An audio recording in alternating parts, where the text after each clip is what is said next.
I'll just Joe but start of your daily update. Okay, severe weather outlook as Arkansas right in the center of it tomorrow, and then this is second season stuff. You see this going on here now in the South. The meteorological winter starts December 1st. It's actually December 5th, but December 1st.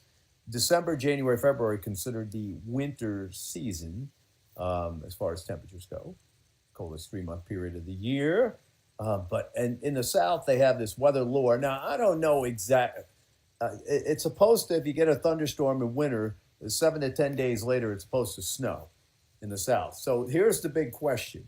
We see the model over the next 16 days with all this snow all the way to the Gulf, some ensemble members all the way to the Gulf Coast. And we're going to get this started. Let's get this party started by a lights out tonight, trouble in the heartland, blizzard, Nebraska northeastward. And this is really a cool pattern. I love this pattern. That storm goes like this. It creates the severe weather you see here, pulls up into the lakes, and then another storm follows it further south. And then a third storm, probably in around 8, 9 days, comes like this, so that we start plastering the country with snow. All right. Now, the question is, can we get it to snow down into these areas after they get thunderstorms? Because, we want to test the rules. We have like having fun over here.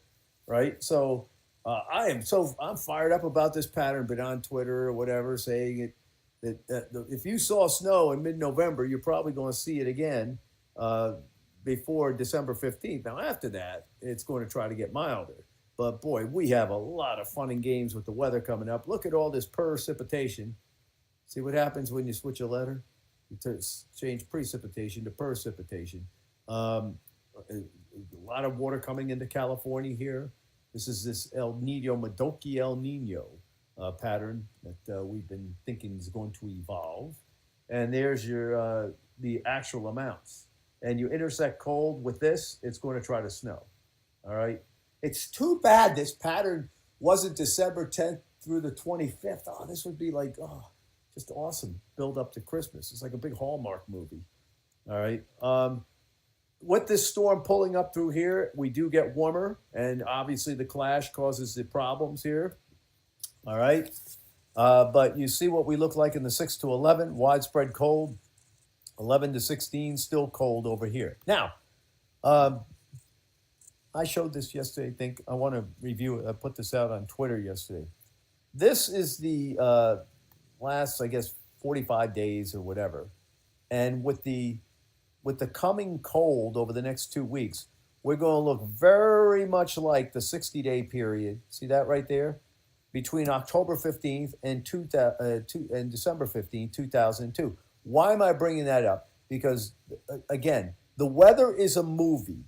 The weather's a movie. And in the movie, when we were writing the screenplay for the movie, 2002 was a prime analog year. And so we see the weather going according to plan. Now, what did it do for 3 weeks between December 15th and January 4th? It got mild. And, it was great because it was mild, but there was a Christmas Eve snowstorm, Christmas Eve, Christmas Day, that made a nice big white Christmas all the way into New York City. All right. So that was pretty neat. But look what happened after January, February. Look how cold it turned. Right. So when you total the entire season up, it's like that winter of 15, 16.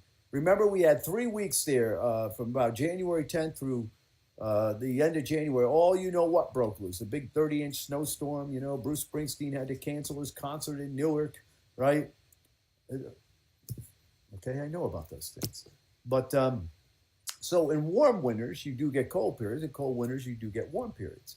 All right, now, what's fascinating is if we look at all the El Ninos and we take out the Super Ninos, all right, Super Nino 72, 82, 97, 15, 16, it says that December is the warmest month, and it tries to stay chillier along the eastern seaboard, as you can see there.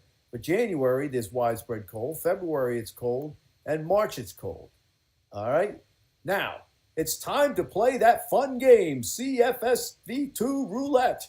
That's right, folks. Every 6 hours, the CFS V2 comes out, and it has a different story. And so, We want to see what it's doing for such things as Christmas, right?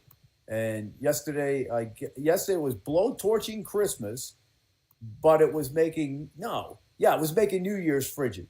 Right? It was like New Year's was like Thanksgiving. That's what it was doing yesterday. But first, before we go to Christmas and New Year's, let's look at what it's doing for the winter. It That's what we think is going to happen this winter, right? So, and what happens is one out of every four runs will show what I think is going to happen. The rest of them, and what they do is they blend them all together over a period of 10 days and it comes up with a forecast. Most of the runs are very, very warm. All right. For the month of December, it goes to this. Builds this up here, gets the ridge along the eastern seaboard. So what will happen, what it's saying is it's going to reverse mid and late December. And I like that idea. I don't have a problem with that idea. But then look what it does in January. And then look what it does in February. All roads lead to February. See, I like this idea. This last model run, and again, they run it 4 times a day. So if you go out 30 days, you run it 120 times. Most of the model runs are warm, but I think most of them are not right, obviously, because we got a cold forecast. And so far, so good. As far as, this fall, it was having a lot of problems. Now, let me explain something about that too. It might be having problems because of the transitional time of the year. Just because it's had problems so far doesn't mean that it's going to be wrong. I think it's wrong, but that doesn't mean I'm right, okay? You see what I'm saying? So I constantly look at this model, constantly look at what opposes me, right?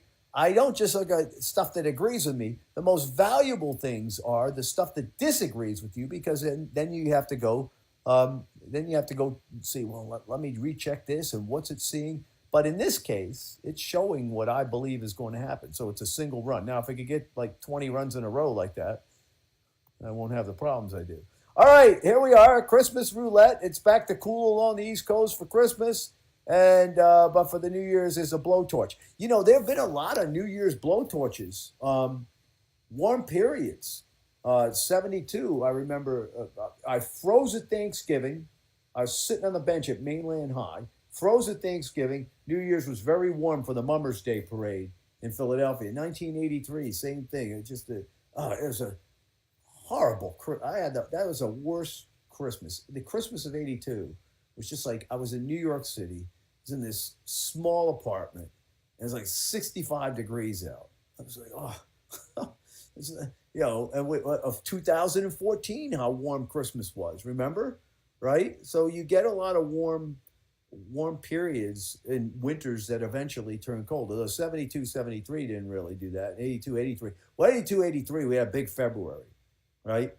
If you remember correctly. Okay, 2002, we had a snowstorm in the middle of a warm period around Christmas time. It was great. I mean, you couldn't ask for like a better delivery, all right? It was like here's what I like. I like a lot of snow on the ground and then like 33 degrees and calm, or 32 degrees and calm, right? So it's a Hallmark movie. I've just gone through 4 days up here in State College where I haven't seen the sun, and the last 2 days have been something like out of the Garth Brooks song Wolves, the wind ain't quitting weeks now, except there's no drifts. All there are is bare ground and static electricity charges. All right, I've wasted entirely too much of your time, okay? So those of you who are still on, you get a special bonus, okay? And that is that, what is the bonus I can give you? Oh, I'll say thank you to you and enjoy the weather. It's the only weather you got.